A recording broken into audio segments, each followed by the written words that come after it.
Good evening, depending on where you're joining from today. Thank you for joining this week's live podcast recording of Transformation Ground Control. My name is Eric Kimberling. I'm the CEO of Third Stage Consulting. We're an independent consulting firm that helps clients throughout the world reach the third stage of digital transformation success. And this is a weekly live stream we do every week as part of our Transformation Ground Control podcast, which comes out every Wednesday with new episodes. You can find those new episodes at transformationgroundcontrol.com. And today's topic that we want to cover is technology trends for 2024. What are some of those trends that are most relevant to the coming year and years ahead? And what do we need to know about those trends to navigate our own digital strategies and ERP initiatives and other technology initiatives that we might have going within our organizations here in the coming year? A couple of things I wanted to point out here is if you could, first of all, if you could drop in the chat where you're joining from today. I'd love to hear what city and country everyone is joining from here today. This is a global topic and a global audience. So I'd love to hear from the audience, what city and country are you joining from today? And by the way, you can use that same chat in addition to letting me know where you're from here today. You can also use that same chat feature to ask questions along the way. And just as a quick preview, we do not have a interview guest here today because I wanted you all to be those guests today. And I'd love to hear even more interaction and engagement and questions from you here as we get started in the conversation. Again, I mentioned my name, Eric Kimberling. TransformationGroundControl.com is the podcast that this is part of. Thank you for being part of the live production here today. And let's jump into it. I guess the first thing we'll talk about is the overall trends for 2024. And actually, what stimulated this topic, not only is it that time of year where we're all sort of thinking about the past year, what did we accomplish, what didn't we accomplish, what are we going to plan for in 2024? Let's look ahead to the future. As we're all sort of going through that phase of discussion within our own organizations, thought it'd be helpful to talk about some of the technology trends. And there's a YouTube video I published not too long ago, and we'll see if we can drop it in the chat here for the audience. You can watch the video. In this video from my YouTube channel that I recently published, I talk about 5 trends, 5 technology predictions and trends for 2024. And these are not the only 5 trends I want to talk about here today. I actually want to unpack it a bit and also see what additional trends you all have to add to the list here as well. So I'll use that as a starting point there first, though, and talk about what some of those trends are that I mentioned in that video. And in that video, which, by the way, if you go to my YouTube channel, it's the featured one at the top of the YouTube channel page. So if you want to watch that little 10 or 12-minute video, you can do so. But I'll sort of run through the first 5 that I talk about, or the 5 that I talk about in that video, and then we'll come back through each of them. And then I'd love to hear your feedback on them as well. But first of all, when I look at some of the trends I talk about in that video, the first thing that I talk about in that video for digital transformation tech trends and predictions for 2024, one of the things I talk about is the realization of AI and analytics. It's pretty interesting how quickly AI has become very mainstream in the enterprise technology space just in the last year. If you think about it, it was really around this time last year that ChatGPT really burst onto the scene. And in 2023, especially in the early part of 2023, it really gained a lot of traction. And what it did is it forced this awareness of AI. Even though AI is not new, it forced this awareness and buzz at the consumer level. And because there's so much awareness and buzz at the consumer level, that sort of percolated or cascaded to the enterprise technology level. And so what you have is software vendors now trying to figure out, how do we leverage AI? Maybe they were dabbling in machine learning and different components of AI, analytics and things like that in the past, but now suddenly AI is top of mind for a lot of organizations.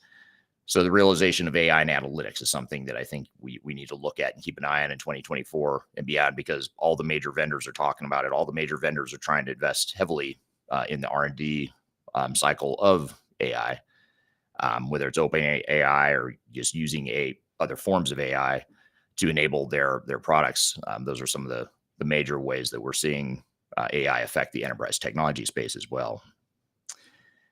The other prediction I had, so that was prediction 1 for my video. And again, I'm just going to run through these real quickly and then come back to the audience and see what your thoughts are. So as I'm going here, if you have questions or comments, I'd love to hear from you. And I'd also love to hear, by the way, starting with the one I just mentioned, the realization of AI and analytics, what are your thoughts? Do you think that's a big deal? Where do you think software vendors and technology providers stand with AI? Do you think enterprises are actually going to start to benefit from AI here in 2024? Love to hear your feedback in the chat here, and I'm going to come back to your your questions and comments here as it relates to these in just a moment. So prediction one, realization of AI and analytics. Prediction two from my video was the increase of digital transformation failures. And what's causing that, there's some sort of sub trends underlying that is contributing to that. And the reason I call this out as a prediction or a trend for 2024 is because if you think back, or if you sort of step back and look at the last 3 years since COVID, organizations have been in sort of go mode. They've been trying really hard to invest in technologies in a short period of time. In many cases, software vendors are sunsetting some older products. They're forcing customers to change quickly. And you're also running into some labor shortages as a result of that. So in addition to having a spike in demand, the sort of created demand for digital transformations happening now within a very narrow or tight window, you add to the fact that finding good IT help and IT staff is very difficult. And so all those things are creating this perfect storm that is causing more risk and more transformation failures. And we're actually seeing that in our expert witness practice, as well as our practice for recovering failed or troubled digital transformations and ERP projects. So we sort of see the symptoms as a result of our business or the business that's coming to us. But if you dig below the surface and look at why is that happening, those are some of the major reasons why that is. So transformation failures, or the increase of failures, is number two. And then number three on my list of predictions was the deterioration of the traditional ERP systems. And this is something that I've been saying and predicting for a couple of years now, and it creates a lot of controversy. A lot of people, there's some that agree with me, and a lot of people strongly disagree with me. So I'd love to hear your feedback here on this point. But the reason I call out the deterioration of traditional ERP systems is because you have such a proliferation of new technologies that are changing quickly and changing faster than the average big incumbent is able to adjust. So whereas you have some of the big providers like SAP and Oracle and Microsoft that are providing these big, scalable, massive solutions, which are great on one hand for the companies that need big, massive, scalable solutions, you also have sort of the dynamic on the flip side of that, which is it creates an opening for a lot of startups and upstart technology providers and smaller technology providers to really attack certain vulnerabilities of their traditional monolithic ERP model. That's, examples of AI providers or CRM providers, best of breed solution providers, industry specific solution providers that will never necessarily be a big SAP, Oracle, Microsoft. They might eventually get acquired by one of those guys, but that's a whole different story. They may not have that size and scale and reach yet, but they're going after a really narrow focused niche, and they attack that niche more effectively than a lot of those big incumbent ERP providers. And this, in my opinion, is nothing new. This is something that's been happening in the market for a couple decades now. I just think we're going to see it start to accelerate quite a bit. And if you look back, or you think back to Salesforce.com, back when Salesforce.com started in the late 90s, or even Workday. Workday, I think, started around that same time, or maybe they were more like the early 2000s. Salesforce is a CRM solution. Workday is a HR, human capital solution. They're not big, massive ERP systems, and they started off as very narrowly focused solutions, and they did that narrow solution really well. And it sort of chipped away at, it's been chipping away at the traditional incumbent ERP providers. And so much so that now I would argue that Workday and Salesforce have become sort of incumbent ERP providers because they've done it so well. And now they've created these large platforms and these large systems that are competing with the traditional ERP vendors. So that's the third thing on my list, was the deterioration of ERP systems. And then the fourth thing was the proliferation of software platforms. So focus on more platform and less on just specific applications. And this may sound like slicing hairs to some degree, but it's a really important one, because I think a lot of times when we go into a digital transformation, we think about what application or applications do we want to deploy. And we often don't think about what's the platform that we want to deploy, and then use that platform as a way to enable different types of applications that might enable the automation needs and the business process improvement needs of our organization. So that's one of the other ones is the software platforms. And then the fifth one on my list of trends for 2024 is IT labor shortages, which I mentioned a moment ago. So organizations struggling to find good IT talent, partly because the labor market is a bit screwy, for lack of a better word, since COVID, and it's been hard for a lot of organizations globally to find good talent. And unemployment, despite economic uncertainty, unemployment is generally pretty low in many parts of the world, especially some of the more tech-oriented economies of the world, and that's creating a lot of shortage for technology. And again, when you combine the dynamic of this burst of activity in the digital transformation space, there's not enough labor or talented, skilled labor to be able to keep up with that demand. So those were the 5 main predictions I had from that video. And again, if you want to watch that video, you can go to my YouTube channel and watch the video about top trends and predictions for 2024. But would love to hear from the audience on your thoughts here as it relates to technology trends for 2024. So I'm going to turn to the audience right now and get to some of your comments and questions. First of all, I want to thank you all for dropping in the chat where you're joining from today. As I mentioned, we have people throughout the world that have joined today. Dubai in the UAE, Dubai again, 2 people from Dubai, Charmaine from South Florida, Toronto, Canada, Minneapolis, Minnesota, White Rock, British Columbia in Canada.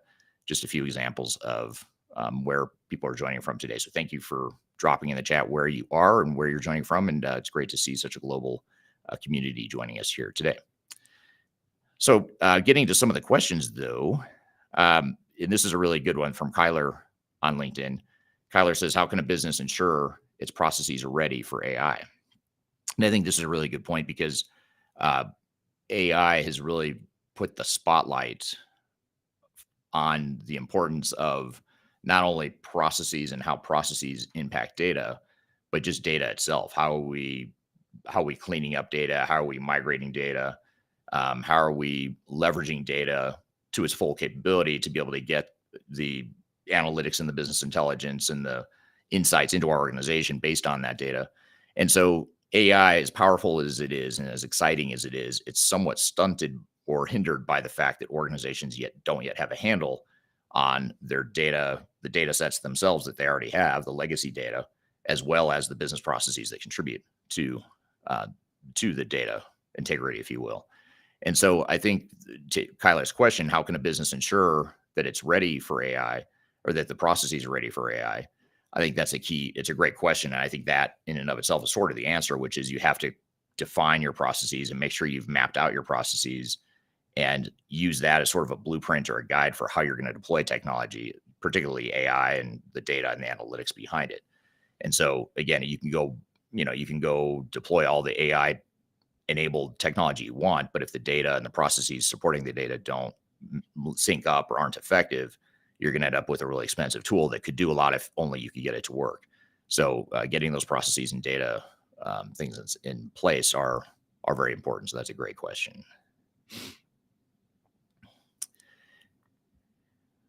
Here's a great question here from McGroovy Sunday, or MGroovy Sunday is the handle or the username on YouTube. MGroovy Sunday says, which smaller ERP startups do you think are on target to usurp the large ERP providers? That's a great question. And there are a lot of them, actually. I mean, there are ERP providers. You have ERP providers like they're focused on the ERP segment, which would be, for example, like Acumatica is one that is not a new provider, but they are one that's sort of chipping away at a very focused segmented part of the industry, particularly in manufacturing and distribution in many cases. And you have, I can give you a bunch of providers, a whole host of them. But I think the key here is I almost look a bit outside the ERP space itself to answer this question. And I look more at either the functionally focused software providers and or the industry focused providers that aren't necessarily providing full-blown ERP solutions, but they're providing a piece of it that provides really robust and rich functionality within that one area. And so I think that's a way to look at it, is not just the traditional definition of ERP, but also what are these outlying areas within enterprise technology that are not necessarily ERP systems, but focus on specific parts of the business. So there are a lot of them. There's certainly within the CRM space, you have Sugar CRM, for example. That's one that's caught a lot of traction within just basic financials, especially for smaller companies. You have Xero, which is competing not only with smaller ERP systems, but they're also competing with QuickBooks on the finance and accounting side. So there's a lot of these smaller systems that may not be yet ready for a big Fortune 1000 or multinational organization. In some cases they are, though, but in many cases they may not be. But they are providing a lot of good options for organizations that may not have the budget or the risk tolerance to take on a big, massive ERP system. So another good question here is from Moses on LinkedIn, or I'm sorry, Moses on YouTube. Moses asks, with your number 3 prediction, is it viable moving a career into Oracle Fusion supply chain management slash or SAP S/4HANA space?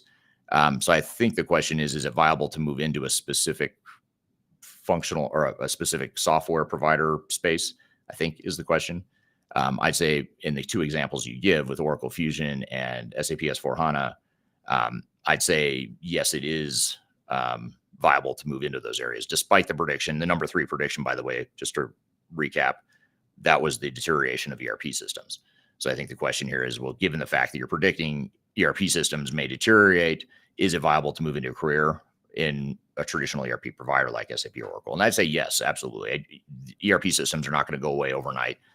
They may never go away. I don't think they'll ever go away. I just think that instead of having a relatively high market share and dominance of the market, that market share is going to come down and it's going to be undermined by other providers. But however, I don't foresee anytime soon a day where Oracle or SAP are struggling to survive, as companies. I think there's a real risk, especially for SAP. I think there's a real risk that they could struggle with survival in the future if they continue operating the way they have. I think at some point their size and scale and their relative inflexibility of the products may come back to haunt them and create some competitive disadvantages. And I think we're already seeing some signs of that, where there are some competitive disadvantages despite SAP's prominence in the market, despite the fact that so many big companies use SAP.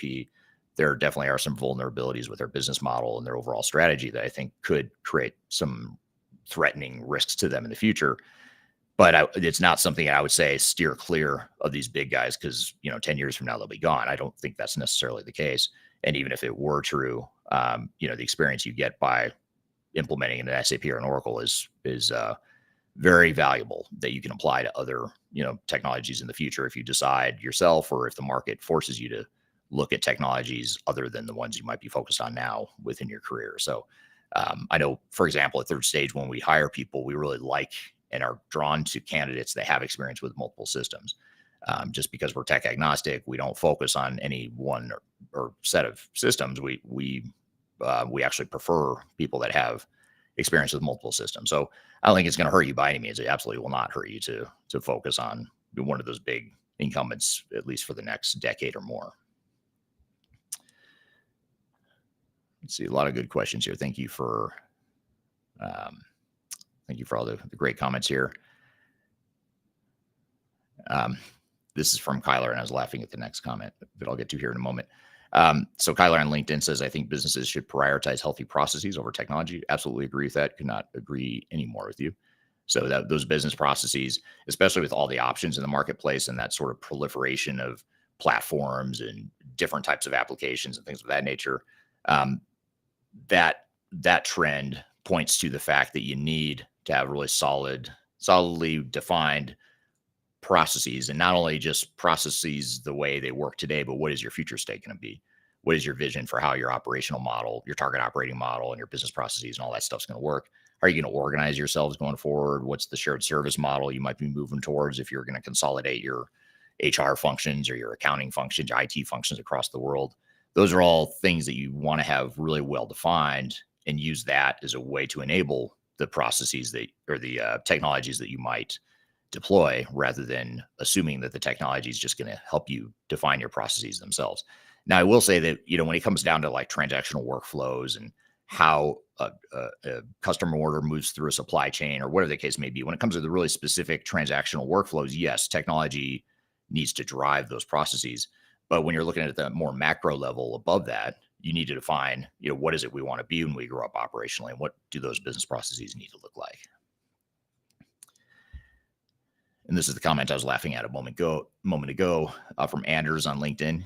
actually agree with this comment. So I'm not laughing because I disagree. I'm just laughing at the delivery of this very true statement, which is two top trends. Every single announcement will discuss AI. That's his headline trend here. And I think that's probably the safest prediction we could make for 2024 is that any vendor announcement, and you already see it, actually. I think you're already sort of calling out the way things have already materialized, which is you go to any vendor conference. I go to a lot of these vendor conferences and I try to keep a pulse on what vendors are announcing for their roadmaps and where they're going in the future. And I can't think of a particular time in the last 6 months where a vendor has talked about the roadmap without mentioning AI, usually first. I mean, AI is typically the number one thing they're talking about.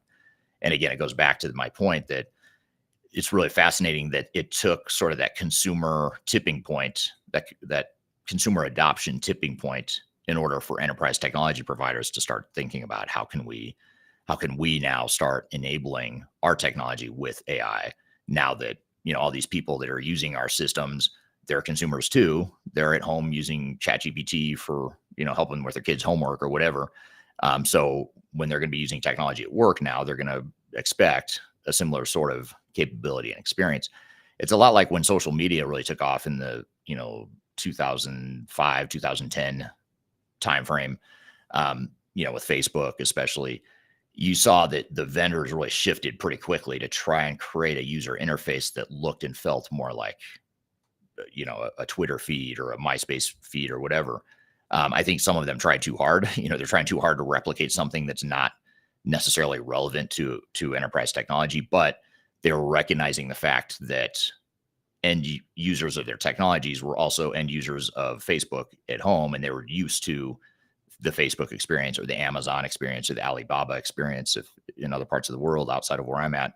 So, I think that's what you're seeing now is now enterprise tech providers are sort of trying to catch up to where the consumers are, and they're trying to meet the consumers where they are. Although in this case, I'll say AI is a lot more relevant to enterprise technology than social media's impact on enterprise tech, in my opinion.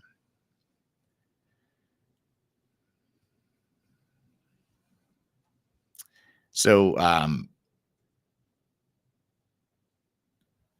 there's an interesting comment again from Anders as a follow-up to his comment before about AI being in every announcement. But he says the top trends, number one, AI is in every single announcement anywhere, and no marketing piece goes out without it. Absolutely true. I agree with that.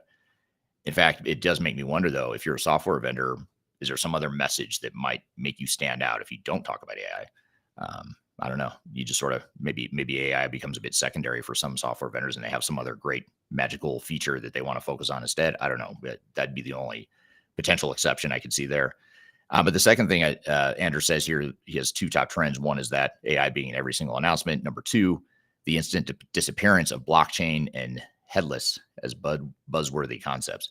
And blockchain especially, it's really interesting that you say that because it's funny how quickly the blockchain buzz died. When AI came along, all of a sudden now we're not really talking about blockchain like we were a couple years ago. In certain spaces like in food and beverage, you do talk a lot about it. Supply chain management relies on blockchain quite a bit just to be able to see what's going on in your supply chain and be able to track food and other regulatory reporting requirements throughout the supply chain. So I think it's interesting how quickly the trends have shifted. And it brings up another point, which is I don't recall a time in my career in 25 years where a single technology and a single trend really took the world by storm super fast. Even though, again, AI is not new. AI didn't just come out last year, but OpenAI and ChatGPT made it very popular. And, it's so much so that you start seeing AI and ChatGPT talked about in pop culture. South Park had for those of you in North America that are familiar with the show South Park and maybe other parts of the world too, it's a comedy cartoon sort of show. And they're usually good at keeping up with pop culture and that show. And they had a whole episode about ChatGPT. So that's just a sort of a reflection of where we are in society, which is AI is certainly a buzz right now. But I don't recall a time in my career where something caught on that quickly and really took the world by storm in the enterprise tech space. I mean, analysts and vendors are always trying to create buzzy stuff, right? But this is one that they couldn't control. This is one that just, in some ways came out of nowhere and caught fire pretty quickly. So a question here from Kyler on LinkedIn. Kyler asked, what about interoperable solutions? Are these going to be mainstream moving into 2024? And that's a great point. And I'm looking at my notes. I have my notes here that I used when I actually filmed that YouTube video to see if I even talked about interoperability. I did not. I don't believe I talked about interoperability in that video, or at least they're not my notes for me to talk about it. But if you watch my YouTube videos, you can probably tell I don't stick to a very solid script. I do move around a bit. I go off script quite a bit. So it could be that I mentioned it in passing, but it was not one of my main points. But I do agree that interoperability is an important trend. That's certainly one that fits with the software platform prediction, as well as the deterioration of ERP systems.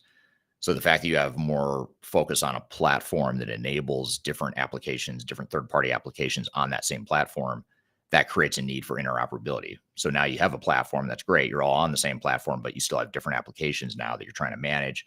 And interoperability solutions are ways to tie together those systems.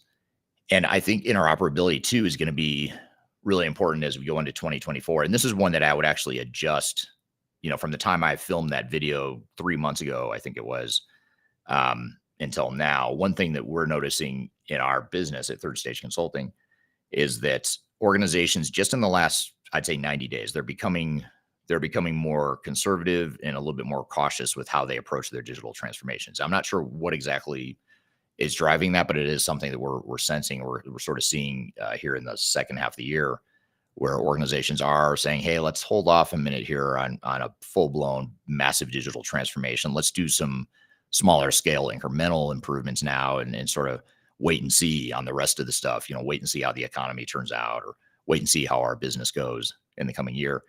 And with that comes the opportunity for more interoperability types of solutions. So now, instead of saying we're going to rip out all of our back office systems and replace them, now organizations are more likely to say, well, hold on, we're not going to take that high risk, high reward approach. We're going to take a more incremental approach that's more aligned with our budgets. It's more aligned with our risk tolerance and all that sort of thing. So that is for sure, interoperability is certainly something that is important. And that's why you see companies or vendors like Palantir and Snowflake that provide these interoperable solutions that are not meant to replace back office systems, but they're meant to coexist with them and tie them all together.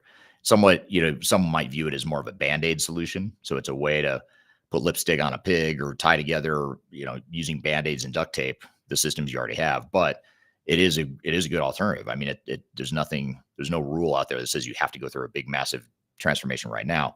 I know software vendors and industry analysts, they all talk about technical debt, and they love the term technical debt, which in my opinion is just a buzzword, and it's a very effective and a very well, what's the word I'm looking for? It's very well crafted. Those words are very deliberate. When you say technical debt, the intention there, the implication is that you are behind and you better get out of debt, because we're conditioned to think that debt is bad. We don't want debt. We don't want to be in technical debt. So we better invest in a bunch of new technology so we're not in debt. So analysts will create terms like that, or future proof. We want to future proof our business. I just sort of roll my eyes when I hear those terms, because they don't make any sense. They don't mean anything. They're not true, but it creates this perception of this sort of burning platform for change. We need to do it now. And, that's the job of the software community, is to create that urgency, to create that need, that desire, that demand for their product. So I get what they're doing, but as a buyer and as an organization that's trying to deploy technologies, it's really important that you sort of back up a bit and say, okay, well, let's look at what makes sense for us. Let's not panic because we have all this quote unquote technical debt that we need to get rid of. Let's be measured and rational about it along the way. And, Kyler did my dirty work for me here behind the scenes on LinkedIn. Shameless plug. If you're interested in joining our team, email us at work@thirdstage-consulting.com. So thank you for making that plug there. Yeah. If you are in the space, or you're in the ERP technology space, and you're interested in joining a growing team in a successful independent technology agnostic consulting firm, feel free to email us at work@thirdstage-consulting.com. And I'll leave that on the screen just for a second so you have that too. So here's some additional interesting comments. This one's from Lisa on LinkedIn. There's no getting away from AI now, and she's here from Austin, Texas. So thank you for joining here today. I'm curious to hear too from the audience. Just a question for all of you: what trends are you seeing? Like, what do you think is going to really shake the world here in 2024? What trends are you already seeing that are starting to pick up steam that we haven't talked about, or perhaps you want to build on any of the things we have talked about? Love to hear your comments, your predictions for the coming year. We've got a lot of really smart people in this discussion here today, which is why who needs a guest on the show when all of you are here. So that was part of my rationale for not having a guest here today.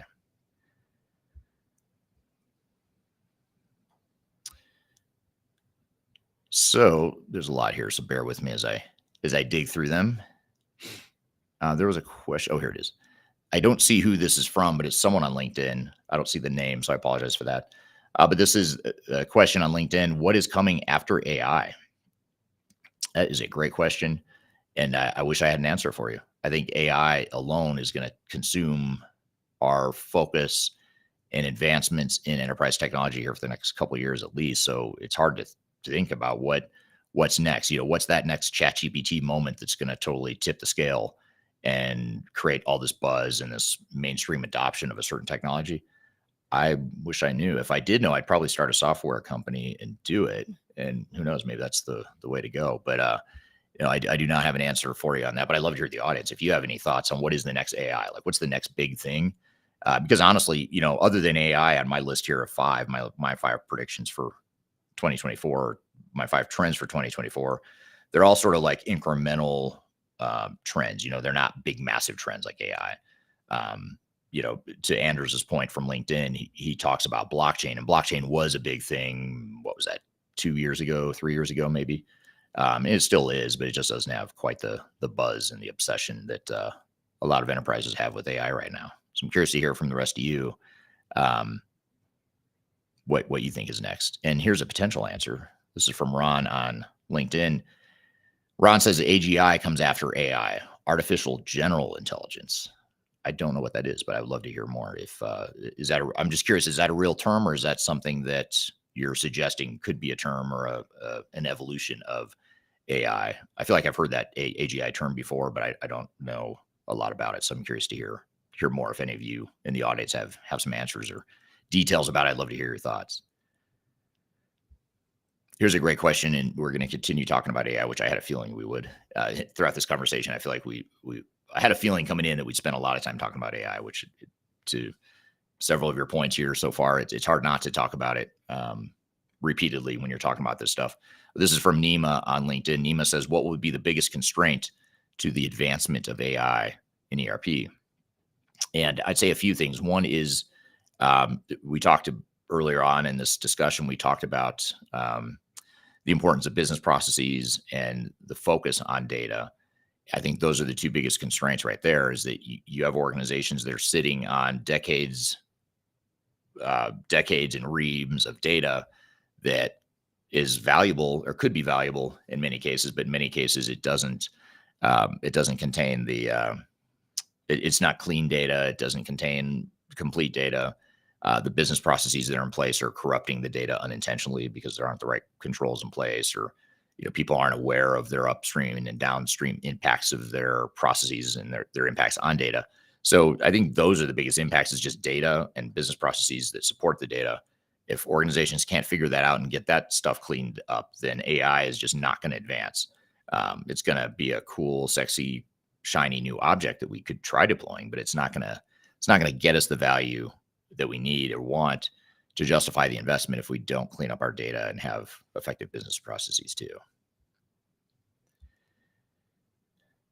This is from Ron. Ron answered Nima. Nima was the one that just asked the question that I asked a moment ago. But Ron says, Nima, bad data collection, bad processes, and how the overall culture sees how ERP should be used. Those are his view, or Ron's view, of how the three things that could hold back the adoption of AI usage. And by the way, I want to share one thing too. As we're talking about this stuff here, all these trends and everything we're talking about, one thing you can do if you'd like is you can if I can pull it up here, you can download our top 10 ERP systems for 2024. It's actually our complete digital enterprise operations report that you can download. If you scan the QR code on the top left side of your screen here, you can download our 2024 report that features some of these trends that we're talking about and some of these predictions, as well as independent reviews and rankings of different technology providers in the enterprise tech space. And the report also goes through some of the best practices and lessons from digital transformations over the last year or so. So make sure you scan that QR code if you want a copy of that digital enterprise operations report. I'm going to leave that up here as we're talking through the conversation here. So coming back to your questions and your comments here, this is from Na Kim on LinkedIn. Na says, with continued AI usage and deployment, there's a stronger need for security and authentication. So it's a great point. We haven't talked about this yet, but cybersecurity in general, that's a big deal. That's becoming more and more important, increasingly important. It's not nearly as sexy and fun to talk about as AI, but it's arguably more important than AI because so many organizations have struggled with data breaches, and it feels like they're accelerating. It feels like there's just more people out there that's all they do. That's their job, is to figure out how to hack systems and steal stuff. And I imagine there's some large criminal enterprises that have been established just on doing that, ransomware and stealing information, that sort of thing. So with the proliferation of technologies and the proliferation of cloud technologies in particular, and the fact that organizations are going through change, that just creates this sort of disruption and vulnerability within organizations to where security and authentication becomes even more important. And the other thing too that's really interesting is if you look at some of these other trends we talk about, where I talk about interoperability, or we just talked about interoperability and applications, multiple platforms that organizations are using to enable their digital transformations. When you have these various different technologies in use throughout an organization, you're just creating or multiplying the number of exposure points or potential loopholes from a security perspective. And so, for example, you could implement a core ERP system, a modern ERP system, really tight security, all the security features you need and want. Your security user profiles are locked down and you've got it all figured out and dialed in. But then you've got this third-party system over here on the side that integrates with the ERP system. That system is not as tightened up or locked down, or there's some sort of security vulnerability there in the way it was designed, or the users have some sort of security vulnerability. It's not necessarily the core big ERP system that's getting attacked. It's these third-party systems or these bolt-on systems that are creating the vulnerabilities, and it's exposing the mass amounts of data and exposing the ERP systems or the core back office systems to these security issues. And there's been multiple data breaches and security breaches. There are high-profile ones in the news over the last few years that have been a result of that. So that's one thing you really have to watch for, especially if you're using old legacy systems and you're integrating those old legacy systems to newer technologies. Newer technology might be tightened down, but if your legacy tech that remains isn't, and that legacy tech is somehow integrating with your newer technologies, it's going to create a vulnerability or an opening there. So great point about cybersecurity. That's one that I don't think that one's going to slow down anytime soon. I think that one's going to become, who knows, maybe that's the next big thing. As AI cools off and settles down a bit, it could be that cybersecurity is the next big thing. I feel like it was kind of headed that way. I feel like cybersecurity was a really big buzzword and talking point until AI came along. And by the way, AI, coming back to AI creates a whole nother security problem too, because now, you've got these open AI models where, what happens to that data? Do you own the data? Who owns the data? If you're using an open AI model to interpret your data, that sort of thing. It does make you wonder what's going to happen to all that data, who's responsible for protecting it and owning it, all that stuff. And we had several months ago, earlier this year, we had Marcus Harris as a guest on the show, and we talked about ChatGPT and AI and what the legal implications are. And he was talking, in that episode, which was really good, by the way. If you can go back and find it, just go to if you go to transformationgroundcontrol.com. I wish I had the episode number just to make it easier for you, but transformationgroundcontrol.com is where you can find all the past episodes. But you can also just search Transformation Ground Control Marcus Harris and find the most recent episode that he was on here in 2023. And he talks a lot about that stuff. And it's really interesting because he talks about how, I think he was talking about how some consultants, some outside technical consultants were using client data and they're using AI, I think it was, to interpret data or to create some sort of analysis using OpenAI. And he was talking about how they were taking confidential, proprietary, client sensitive information and using it in the AI model. And I might be, some of my details may not be exact here, but the general gist of it is he was talking about the vulnerabilities that creates and the legal risk and the data privacy and the intellectual property risk that creates when you use an OpenAI model or when you use other third-party solutions to store or house some of this data if it's not locked down. So that's something to be aware of, and be sure to check out that episode if you get a chance to. That's a really good one.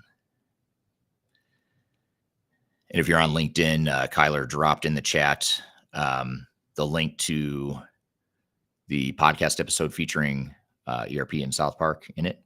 I think she means ChatGPT in it. I'm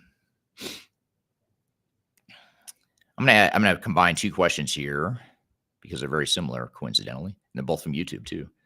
One here is from David, who says, "Where do you see Dynamics F&O in the future, and what is SAP currently doing now?"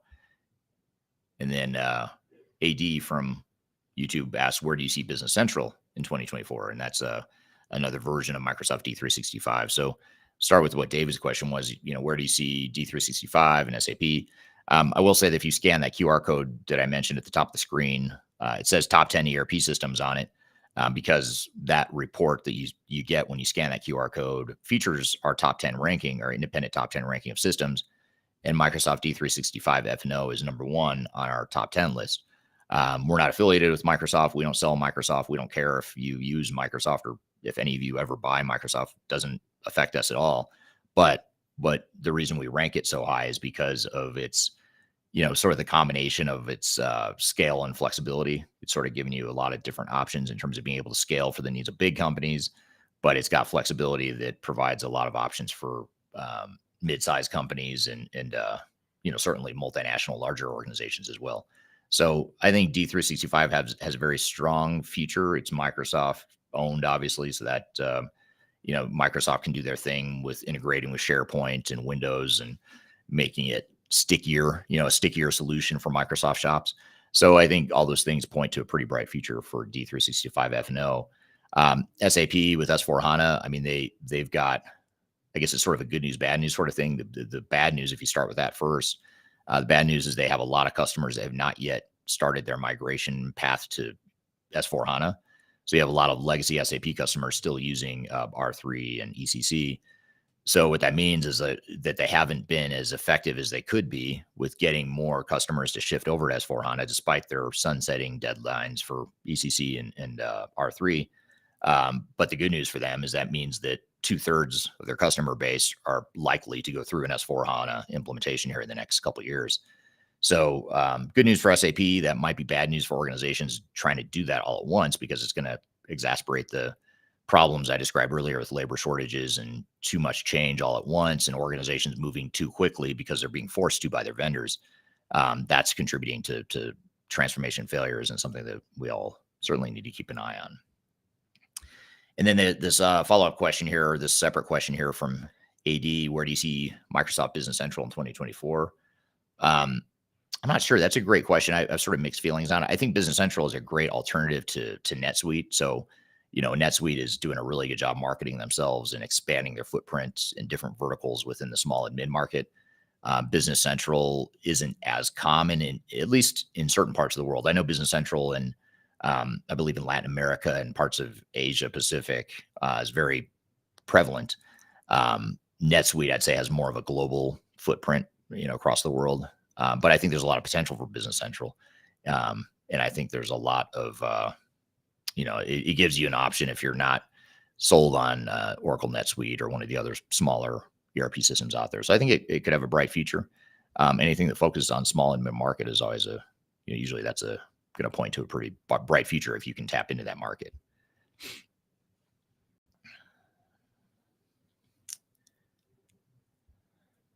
There's a comment from M. Groovy Sunday. Eric, I like the comment you just made. Who needs a guest when all of you are here? Love it. Well, thank you. This is actually super easy. I don't have to I don't have to think a lot. All I have to do is ask you guys a bunch of questions and read your comments and that sort of thing. And it makes it a lot easier. So uh, I would say the joke's on you, but I don't mean that in a bad way. You're making it easier for me. So thank you is probably a better way to say it. Um, Here's another comment from Lisa on LinkedIn. Accuracy of the data generated, streaming data. I think that's a response to the question about what's going to prevent AI from taking hold or becoming more prevalent. What about blockchain is another comment here from LinkedIn. I think that's back to the point we were just making earlier. I don't think blockchain's going anywhere. It just doesn't have all the hype it had before because it's getting overshadowed by AI.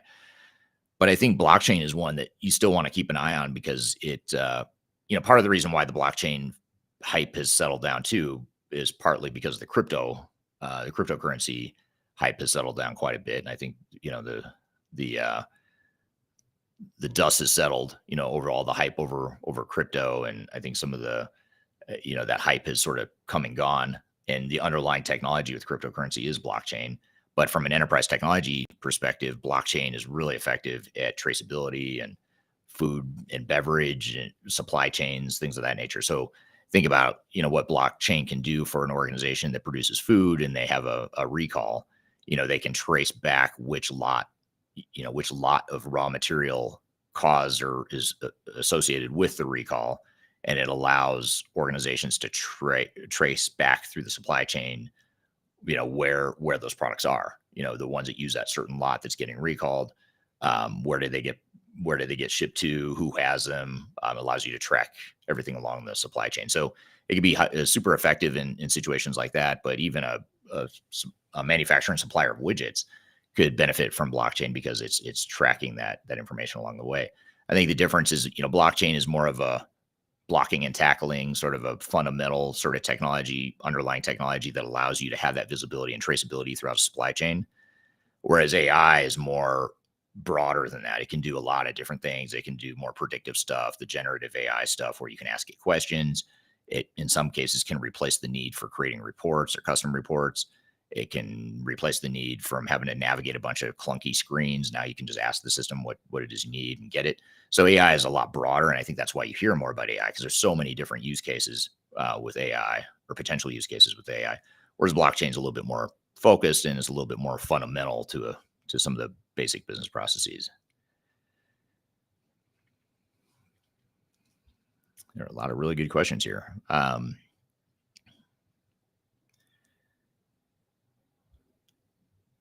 This is an interesting point that sort of ties together two trends here that we talked about. This is from Paul on LinkedIn. Attackers build their AI models to support their effort, which is super interesting. I had never thought of that and honestly didn't realize that cyber attackers, I presume you're talking about cyber attackers and hackers and that sort of thing. They're building AI models to support their efforts, which would make sense. I mean, it's a pretty manual effort. When I see some of the phishing emails I get, it's remarkable how much time must have been put into that one email. But it would make sense that AI, in addition to benefiting the legitimate organizations throughout the world, could also benefit the nefarious actors too. I think with AI, the one thing that freaks me out a little bit is the how powerful the generative AI models are with like creating a video of me. For example, if I want to create a video AI generated of me, which I've tested out before, it's kind of creepy, is I can create a video of me saying all these things that are not true or that I totally disagree with, but someone could create an AI model of me saying things that I never said and never would say, but it looks and sounds just like me. And so this deep fake type stuff, I think is where, I think that's where it's going to get real creepy because, what happens when I send a video of a CEO of a big company to an employee saying, hey, I need you to do whatever. I need you to do something illegal. And it looks totally legit because it looks and sounds like the CEO of that company or whatever. So there's a lot of weird stuff that I think we'll start to see and a lot of fallout, negative aspects of AI. So it really further perpetuates the need for cybersecurity, not just keeping the hackers out, but just educating the workforce about this stuff because cyber attackers are getting increasingly creative with their ways of going about it. I had one recently, by the way. I'll share this example. It was, I don't know if this was AI generated or not, but I got an email from Fiji Water, who wanted to sponsor this podcast. They said, we're an ad agency for Fiji Water. We want to sponsor your show, and here's the details of what we want. And we are, we just recently started accepting sponsorships on the show, brand partnerships and that sort of thing. And so it was something I looked into. And so I emailed them back and they responded quickly with all this information. The video, they sent YouTube videos. These are the clips we want to include. Here's a profile of our company, very legitimate sounding, very well-written email. And then when I said, yeah, I'd love to hear more, they said, here's our, here's how much we're willing to pay. And here's the paperwork you need to fill out. And it had a little attachment link on it. And then I realized, oh, wait, this looks like a phishing scam. I don't feel like I should click on this. So I emailed them back and said, can you send me a PDF instead of whatever this weird attachment is? And they never replied and said, no, just click what we sent you. And I Googled it. I Googled the email address it was coming from and saw, all these posts of people who said, yeah, I fell for this. It's some sort of malware they're trying to get me to click on, which would take over I don't know if it's my email or my computer or whatever. So anyway, I bring this up because it's stuff like that, really creative ways that people are using technology or using phishing and other cybersecurity vulnerabilities to get what they want. And usually what they want is not a good thing for you. All right. Bear with me. I know I'm going slow here. There are a ton of questions, which I really appreciate. Lots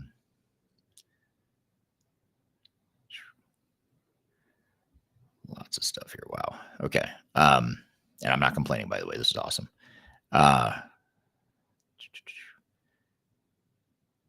So here's an interesting one from Paul on LinkedIn.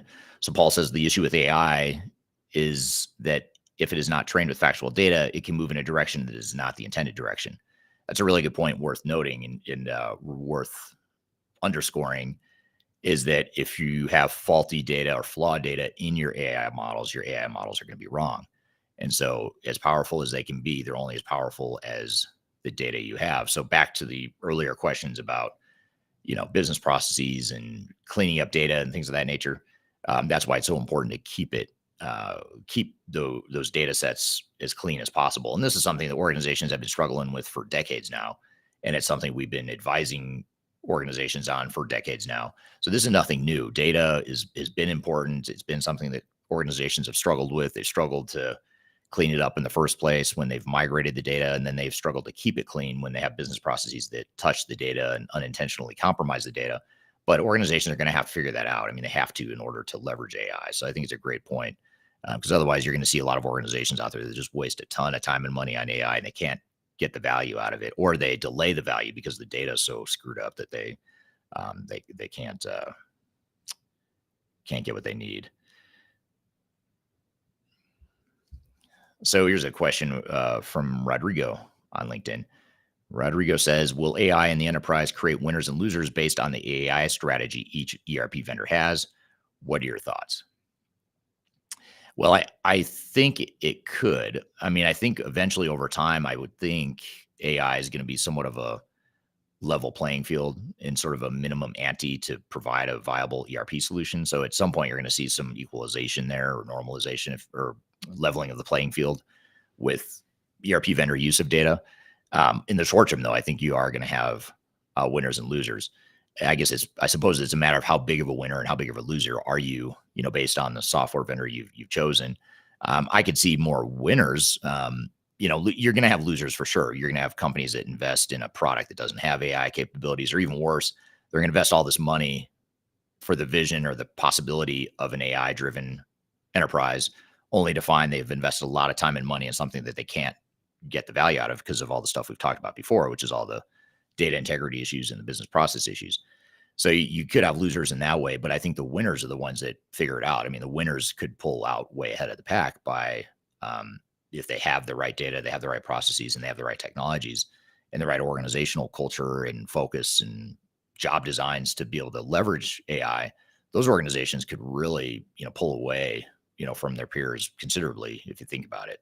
So, but I will say I wouldn't say it's going to be because a software vendor provides a better AI solution. I don't think that'll be the reason why you'll have winners. I think it'll be because they figure out how to take any one of the software vendors that have AI driven solutions, and they do it really well with business processes and data integrity organizational design, organizational change and training and culture.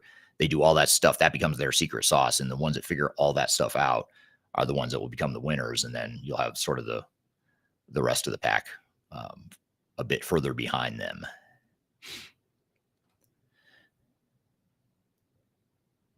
So another comment here from Kyler on LinkedIn. I feel that no one wants to talk about cybersecurity as it shows weakness in the business, and consumers are less likely to engage with the brand. It's a great point. I mean, and just adding to that, who wants to talk about cybersecurity? I mean, it's not nearly as cool. You look at like AI, that's cool, fun to talk about. That's possibilities and, upside. It's sort of a positive view of technology, whereas cybersecurity is all defense. And whenever I watch sports, I love defense. So I'm kind of weird. I don't like the offensive scoring and things like that. I like it, but it's not nearly as fun to me as watching the defense, because I think defense is harder and it's just more intriguing to me. And this is coming from I have no business stating an opinion here because I'm not a professional athlete, nor did I ever really do a lot with sports, team sports. But I think, cybersecurity is sort of like the defense of technology. It's not nearly as fun and cool to talk about it or watch it as like an offense-based technology like AI. I would say AI is like offense, cybersecurity is like defense. You need both, right? You have to have good offense and good defense. But a lot of times, a lot of us want to focus on the offense because it's more fun and exciting at times. Except for me, I think I'm an anomaly or an outlier in that way. I don't know a lot of people that like defense more than offense. And then thank you, Ryan from our team dropped in the LinkedIn chat the link to the YouTube episode of Transformation Ground Control that has that episode with Marcus Harris. So you can find that there. Thank you for dropping that in the chat. And we're running out of time here, so I might get to one more question and then we'll go. Apparently, some of you have to drop too, from what I'm seeing. So here's a question I'll close with. I think it's a good career-based question. This is from Zlatan on YouTube. And he says, any advice as to how we can get more students involved in the ERP world? What are your thoughts on the fresh hires in this industry? It's a great question. I think it's worth asking and noting. I think there's a lot of opportunity in the ERP world. How to get them more involved? I'd say, if you can create partnerships with consulting firms and software companies that do ERP stuff, create those internship and real life job experiences for fresh hires. I think that's probably the best way to get them involved in the ERP community. It's also a great way to groom the next generation of leaders in the space too. The people we're bringing into the space now, and by the 2040 or whatever it is, they're going to be the ones leading this space. So we should probably get started on that. If we want to see what that next generation of leaders are going to do here in the next 10 or 20 years. So I think that's probably the best way. But great conversation here today. Thank you everyone for all the great questions. I really appreciate it. This time flew by. I wasn't sure how engaged this audience would be, but you did not disappoint by any means. You had lots of really good questions here, and I really appreciate it. So thank you for that. You'll be able to find this segment in our next episode of Transformation Ground Control that gets released a week from tomorrow. So it's actually not our next episode. Our next episode comes out tomorrow, but it will not feature this interview. The one a week from tomorrow will feature it. You can find the new episodes every week at transformationgroundcontrol.com. And if you go to transformationgroundcontrol.com as well, you can view all the past episodes as well. So you can kind of scroll through and see all the epic topics we cover in that podcast. It's about a 2-hour show we publish each week. So there's lots of stuff that you may have missed if you don't regularly listen. So be sure to check that out. And you can also go to that website at transformationgroundcontrol.com to see where you can subscribe to the podcast or watch it on YouTube, LinkedIn, whatever platform you want to listen or watch. So thank you very much for your time. Really appreciate it. Appreciate you all being here. We'll be here same time, same place next week, talking about something different related to digital transformation. So I hope you'll be able to join us. Thank you all for your time here today. I hope you have a great week.